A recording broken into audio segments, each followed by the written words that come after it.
I'm gonna be reading chapter 6 of Pride and Prejudice. Let's start now. Yeah. The ladies of Longbourn soon waited on those of Netherfield. The visit was returned in due form. Miss Bennet's pleasing manners grew on the goodwill of Mrs. Hart and Miss Bingley, and though the mother was found to be intolerable, and the younger sister not worth speaking to, a wish of being better acquainted with them was expressed towards the two elder. By Jane, this attention was received with the greatest pleasure. By Elizabeth was still superciliousness in their treatment of everybody, hardly expecting even her sister, and could not like them, though their kindness to Jane, such as it was, had a value as arising in all possibility from the influence of their brother's admiration. It was generally evident whenever they met that he did admire her, and to her it was equally evident that Jane was yielding to the preference which she had began to entertain for him from the start, and was in a way to be very much in love. But she considered with pleasure that it was not likely to be discovered by the world in general, since Jane united with great strength of feeling, a composure of temper, and a uniform cheerfulness of manner, which would guard her from the suspicions of the impertinent. She mentioned this to her friend Miss Lucas. "It may perhaps be pleasant," replied Charlotte, "to be able to impose on the public in such case, but it is sometimes a disadvantage to be very guarded. If a woman conceives her affection with the same skill from the object of it, she may lose the opportunity of fixing him, and it will then be but poor consolation to believe the world equally in the dark. There is so much of gratitude or vanity in almost every attachment, and that is not safe to leave any to itself. We can all begin freely. A slight preference is natural enough, but there are a very few of us who have had enough to be really in love without encouragement. In 9 cases of 10, a woman had better, 3 more affection than she feels. Bentley likes your sister undoubtedly, but he may never do more than like her if she does not help him on. But she does help him on as much as her nature will allow. If I can pursue her regard for him, he must be a simpleton indeed not to discover it too. Remember, Lizzie, that he does not know Jane's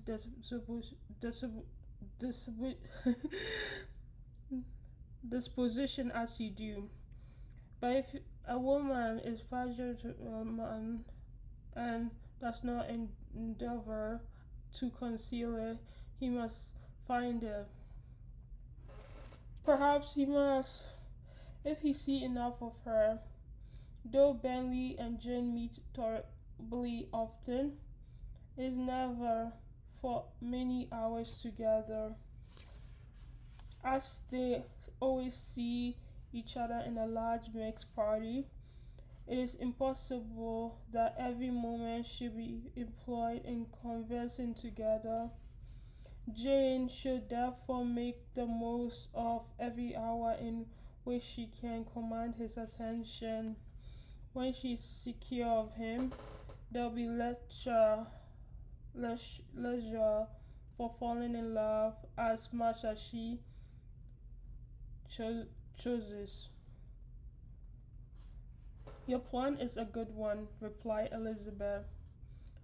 When no one no when nothing is in question but the desire of being well married, and if I were determined to get a rich husband or any husband, I dare say I should adopt it, but these are not Jane's feelings. She is not acting by design. As yet she cannot even be certain of the degree of her own regard. None is none of its reasonableness. She has known him only a fortnight. She danced 4 dances within a marathon. Meriton. She saw him one morning at his own house and has since dined in company with him 4 times. This is not quite enough to make her understand his character. Not as you represent it. Had she merely dined with him, she might only have discovered whether he had a good appetite, but you must remember that 4 evenings have been also spent together, and 4 evenings may do a great deal. Yes, these 4 evenings have enabled them to ascertain that they both like Vent earn better than comrades, but with respect to any other leading characteristic, I do not imagine that much has been unfolded.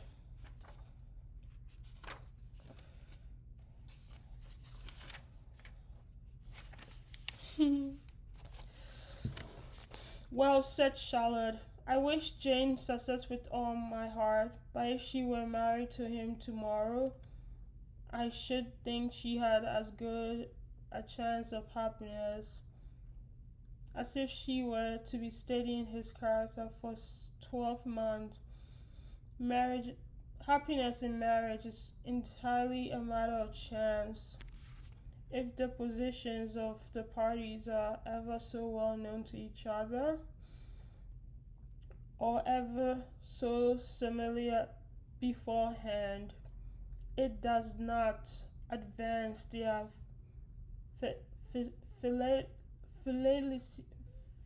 felicity in the least. They are always they always continue to grow sufficiently unlike afterwards to have their share of vegetation, ves, ves, versation, and is better known as little as possible of the defects of the person with whom you are to pass your life. You make me laugh, Charlotte, but it's not sound. You know it's not sound, and that you will never act in a way yourself. Occupied in observing Mr. Darcy's attention to her sister, Elizabeth was far from suspecting that she was herself becoming an object of some interest in the eyes of his friend. Mr. Darcy had at first scarcely allowed her to be pretty. He had looked at her without admiration at the ball, but when they met next, he looked at her only to criticize. But no sooner had he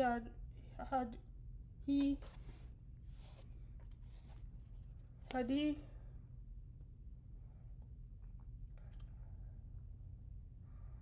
no sooner had he made it clear to himself that his friends and she had hardly a good fortune in her face, then he began to find it was redeemed uncommonly intelligent by the beautiful expression of her dark eyes.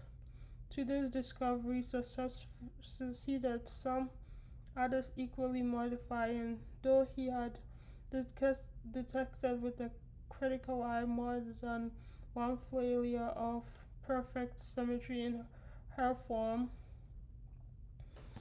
He was forced to acknowledge her figure to be light and pleasing, and in spite of asserting that her manners were not those of the fashionable world, he was caught by their easy playfulness.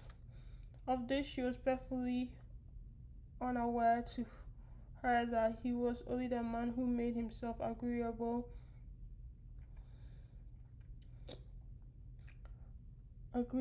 nowhere, and who had not thought her handsome enough to dance with. He began to wish more of her, and as a step towards conversing with himself, attended to her conversation with others. His doing so drew her notice. It was at Sir William Lucas where a large party was assembled. "What does Mr. Darcy mean," said she to Charlotte, "by listening to my conversation with Caroline Foster? There's a question which Mr. Darcy only can answer. But if he does it any more, I shall certainly let him know that I see what he's about. He has a very satirical eyes, and if I do not begin by being impertinent myself, I shall soon grow afraid of him." On his approaching them soon afterward, though without seeming to have any intention of speaking, Miss Lucas defied her friend to mention such subject to him, which immediately provoking Elizabeth to do it, she returned to him and said, Did not you think, Mr. Darcy, that I expressed myself uncommonly well just now when I was teasing Colin Foster to give us a ball at Merton with great energy? That is a subject which always make a lady energetic. You are severe on us. It will be her turn to soon be teased," said Miss Lucas. Sorry. "I am going to open the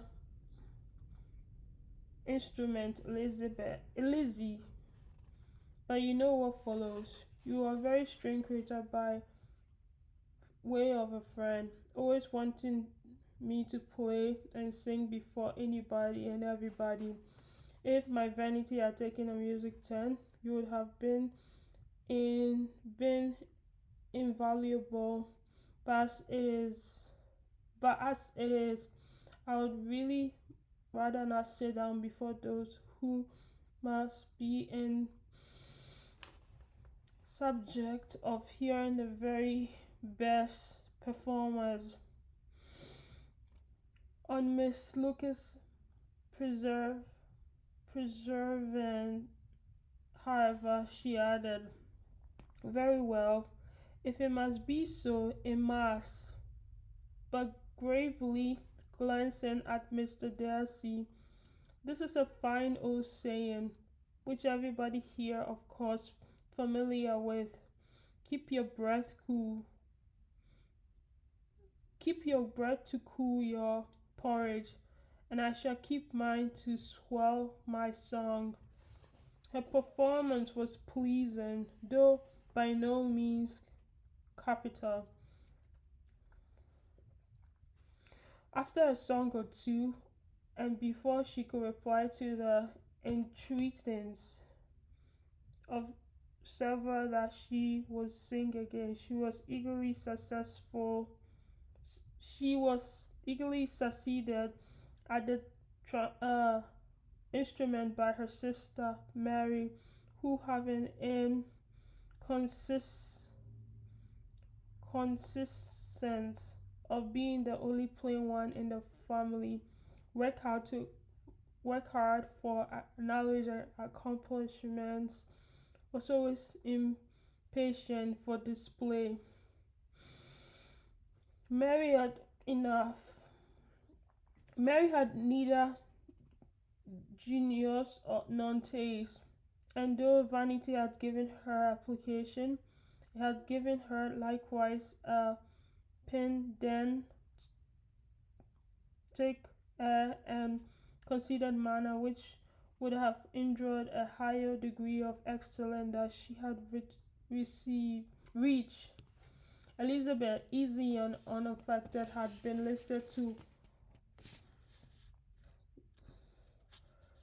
with much more pleasure, though not playing half so well, and Mary, at the end of the long concerto, was glad to precious praise and gratitude by Scotch and Irish airs at the request of the younger sister, who, with some of the Lucases and 2 or 3 officers, joined eagerly in dancing at the end of the room.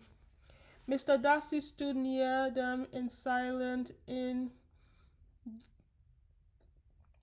indignation at such a mode of passing the evening, to the exclusion of all conversation, and was too much engrossed by his own thought to perceive that Sir William Lucas was his neighbour, till Sir William thought began. What a charming amusement for young people this is.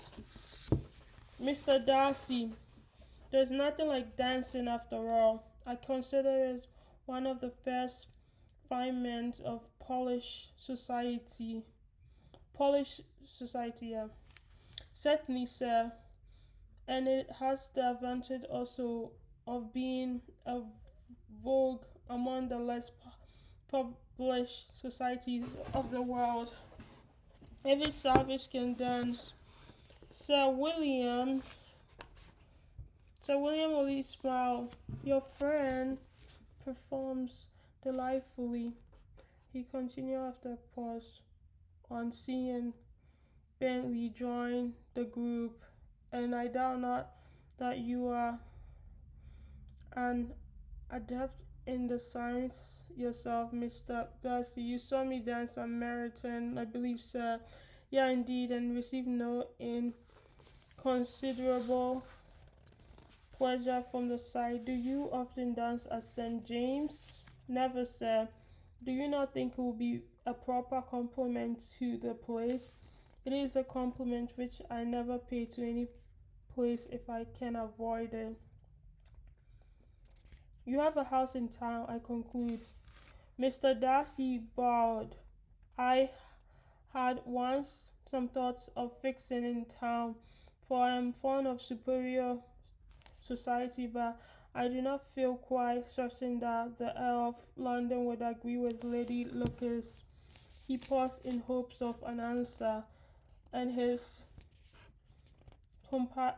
companion was not disposed to make any. Elizabeth at that instant moving towards them. He was struck with the notion of doing a very gallant thing and called out to her.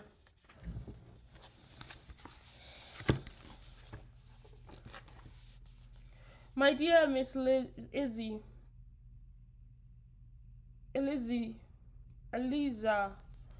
Eliza, sorry.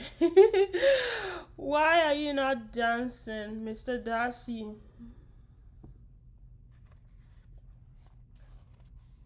You must allow me to present this young lady to you. It's a very desirable partner. You cannot refuse to dance. I'm sure when so much beauty is before you.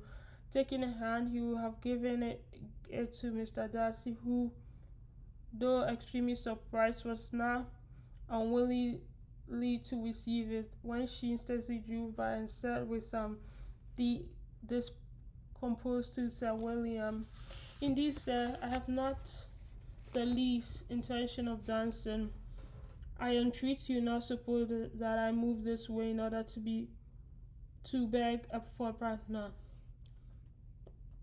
Mr. Darcy, with great propriety,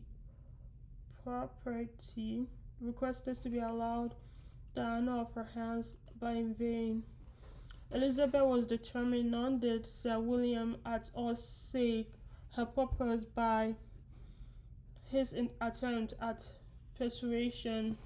"You excel so much in the dance, Miss Elizabeth, but it is cruel to deny me the happiness of seeing you, though the gentleman dislikes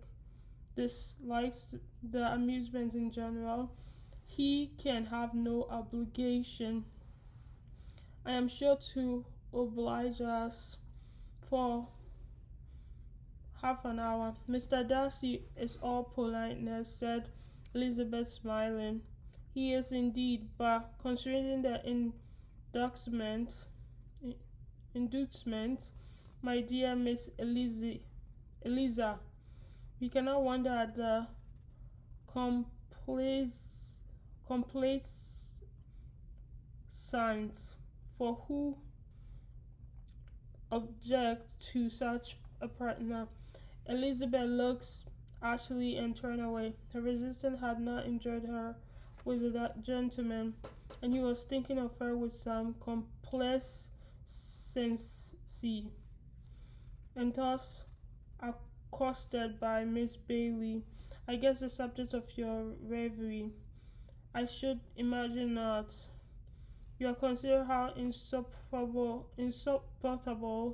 it will be to pass many evenings in this manner, in such society, but indeed I am quite of your opinion. I was never more annoyed. The insipidity, and yet the noise, and the naughtiness, and yet the self-importance of all these people. What would I give to hear your strictures of them? Your conjecture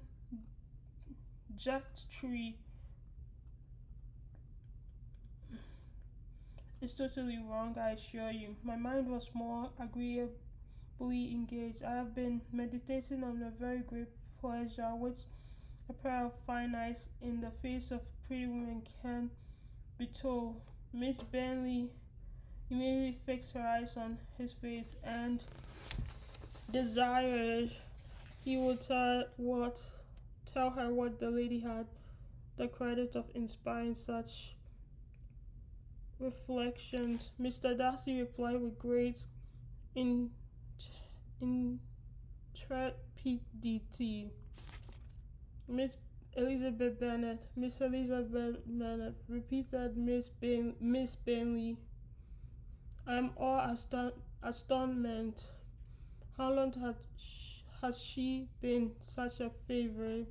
And I pray when I am to wish you joy?" "That is exactly the question which I expected you to ask. A lady's imagination is very rapid. It jumps from admiration to love, from love to matrimony in a moment. I knew you would be wishing me joy. Nay, if you are so serious about it, I shall consider the matter as absolutely settled. You will have a charming mother-in-law indeed, but of course she will be always at Pemberley with you." He listened to her with perfect indifference while she chose to entertain herself in this manner, and as his composure convinced her that all was safe.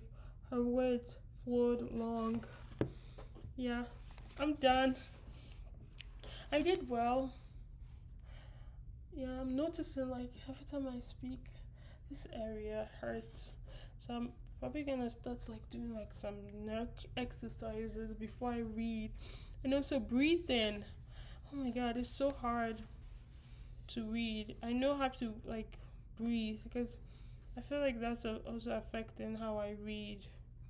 And that I need to work on my breath control. Yeah, yeah, I definitely need to do that. Yep, but I'm done. Yeah, that's it. uh, chapter 5. That's it. Yep.